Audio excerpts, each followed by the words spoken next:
been a busy weekend for me. All over the Savannah area, farmers are busy because the fires have started, and if you don't get your crops in quickly, the bushfires will burn them. So we're harvesting soybean and maize on this farm. Yellow maize for the poultry industry, and then soybean. We supply our maize and soybean directly to Esuchari farms where they do poultry.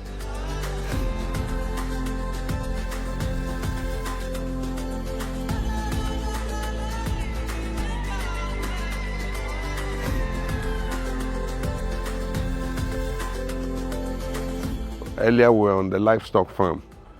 We started with the goats and the small ruminants, and we started with 300 of them. Right now they've increased to almost 500. We have another 200 animals, and we started just a few months ago, and so it's looking positive.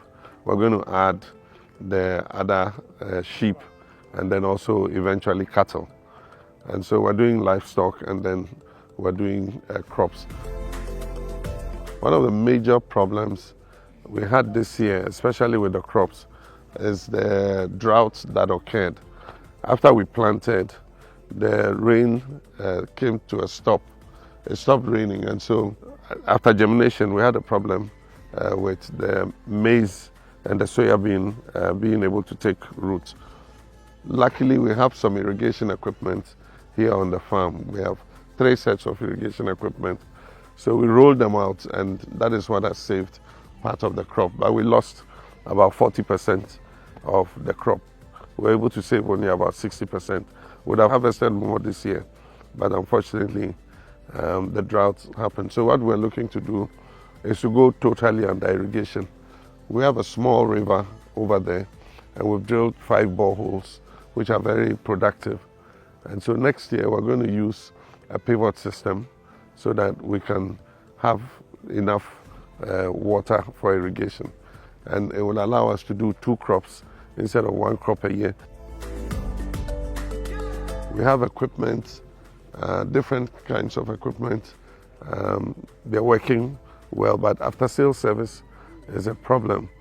A lot of the dealers sell you the equipment, but once you buy the equipment, sometimes you can't get the parts, spare parts. And so what we need to do is to standardize the equipment and make sure that anybody who's selling agricultural machinery in Ghana is able to offer the farmers after sales service. Because right now is the harvest time. One of our combined harvesters is down, and they don't have the parts. They have to order them from outside. If we say we're waiting for them to bring the parts from outside, by the time the parts come, bushfire would have finished this crop. Happily, one of our neighbors has a good combine harvester, and that is what you saw me riding. We have hired it from him to come and help us, to be able to harvest all the crops before the fires come in. And that's why I believe that we must have farmer service centers where we have specialized agencies repairing and operating the machinery, and then let the farmer farm and let somebody provide him the service of the machines so that it doesn't have to be his headache. Today my headache is about this combine harvester, how to get a part. It should have been somebody's headache, and mine should just be to procure my seeds, get my fertilizers, and be able to grow my crops. And so it's a good experience, but farming is my life. I love it, and I'm sure if I didn't go into politics, I'll be a full-time farmer. In any case, when I retire, after this stint, of course I'm going to go into full-time farming. If you want to see me, you'll have to come here onto the farm.